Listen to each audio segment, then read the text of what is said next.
The third pillar of zakah.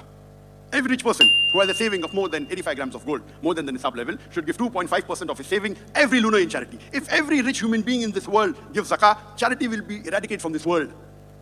When we give zakah, it's an obligatory fard charity. Most of the times, 2.5%. You have to give. And Allah says in the Quran, who is the one who can give a beautiful loan to Allah and He will multiply it to you? Does Allah require a loan? Allah, does He require a loan? What does He mean by this verse? That means if you see a poor man, you give charity. If you see someone who wants some money, you give it to him as loan, as though you're giving it, not Allah doesn't require. You're giving because Allah commands you. When Allah says, who is there to give a loan to Allah? Allah doesn't require. To Him belongs everything. It means Allah is checking, do you follow His commandment or not? Do you help the poor people or not? Do you see to it that you fulfill the needs of the poor people or not? When you give food to a needy, you're feeding Allah. Allah doesn't require to be fed. Allah says in Surah Anam chapter 6, verse 104, He feeds everyone but does not require to be fed. Surah Anam chapter 6, verse number 14. So here, when you're giving zakat, it's the commandment of Allah subhanahu wa ta'ala.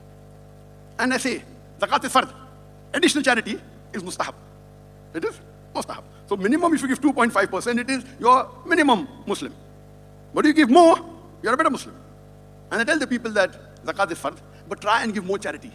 Okay, give 10% of your income. Or give 20% of your income. And the more percentage you give to Allah, the balance with you will be more in quantity than the earlier. And I told my son that when you do business, minimum you should give is 51%. Why? Make Allah your partner in business. In business. And you cannot make Allah a small partner, 10%, 20%. If Allah is a partner, He has to be a major shareholder. So minimum 51%. He knows how much I give, but mine is a different case. It's a different level. He's just starting business. So minimum you have to give 51% of your profit every year to Allah in charity. Minimum. Because if you make Allah the partner in business, you cannot make Him a small partner. He should be the major shareholder. Then you keep on increasing. 60%, 70%. The more you increase, the balance that will be with you will be bigger.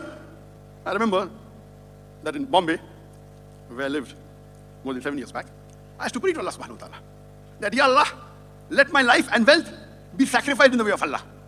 So when we did Hijrah in 2016, because I'm a Dai, I had to leave my country for sake of Allah. It's a sunnah of the Prophet.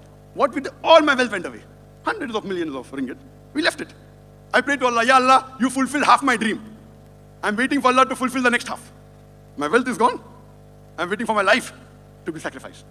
I was telling my friend just a few days back, I prayed to Allah that whatever the assets of the Ummah there in the country, let us get back. But as far as my wealth, I don't want it back. He's saying, why? Because I have already invested in the way of Allah. If I get it back, I'm afraid I may not get the reward in the hereafter. So never do I pray, because my wealth in India was taken away by a non-Muslim government, because I'm a Dai. So whatever hundreds of millions of ringgit we have sacrificed, I don't want it back.